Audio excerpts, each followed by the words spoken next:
আদমশুমারির কথা তো আমরা সবাই জানি, কিন্তু বাঘশুমারির কথা আমরা কজন জানি? হ্যাঁ, প্রতি 3 বছর পর পর সুন্দরবনে কতটি বাঘ আছে সেটা গণনা করা হয়, আর সেটাকেই বলা হয় বাঘশুমারি। 1975 সালে প্রথমবারের মতো বাঘশুমারি শুরু হয়। কিন্তু প্রশ্ন হলো, কিভাবে করা হয় এমন একটি জটিল কাজ? কারণ সুন্দরবন তো আর কোনো ছোটখাটো জায়গা নয়। সুন্দরবনে এমনও অনেক জায়গা রয়েছে যেখানে আজও মানুষের পদচিহ্ন পড়েনি। তাহলে কিভাবেই বা সেরকম একটা দুর্গম অঞ্চলে এরকম হিংস্র প্রাণী গণনা করা হয়?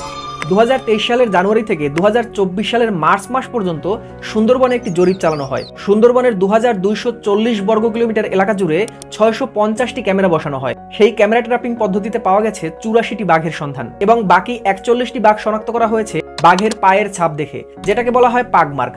এবং এই 84টি বাঘের মধ্যে 21টি নারী বাঘ এবং 62টি পুরুষ বাঘ বলে জানা গেছে। এখন প্রশ্ন হলো, ক্যামেরা ট্র্যাপিং পদ্ধতিটা আসলে কি?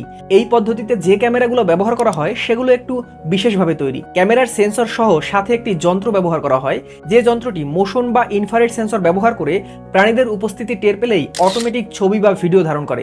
এই ধরনের ক্যামেরা সাধারণত সেখানেই ব্যবহার করা হয় যেখানে মানুষ সহজে প্রবেশ করতে পারে না, সেই সমস্ত দুর্গম অঞ্চলে।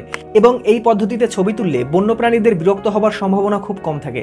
আর ঠিক এই পদ্ধতিতেই সুন্দরবনে বাঘশুমারি করা হয়। 2018 সালের বাঘশুমারির তথ্য মতে সুন্দরবনে বাঘের সংখ্যা ছিল 114টি, যা এবছরের তথ্য মতে বাঘের সংখ্যা বেড়ে দাঁড়িয়েছে 125টি। কিন্তু দুঃখের কথা হলো, এই 3 বছর পর পর বাঘশুমারি করার কি কোনো মানে আছে? এটা যেমন অর্থ অপচয়, তেমনি সুন্দরবনে ঘন ঘন মানুষের আনাগোনা বাড়ানো, অর্থাৎ এতে কিন্তু বন্যপ্রাণীরা বিরক্ত হয়। তাছাড়া কালের কণ্ঠের একটি সূত্র মতে 2015 সাল, 2018 সাল এবং 2022 সালের বাঘশুমারিতে কত খরচ হয়েছে জানেন? 36 কোটি টাকা। বাঘশুমারির নামে এত বিপুল পরিমাণ অর্থ ব্যয় করার কি কোনো মানে হয়? নাকি আদমশুমারির মতো বাঘশুমারিও 10 বছর পর পর হওয়া উচিত? আপনি কি মনে করেন? কমেন্টে জানান।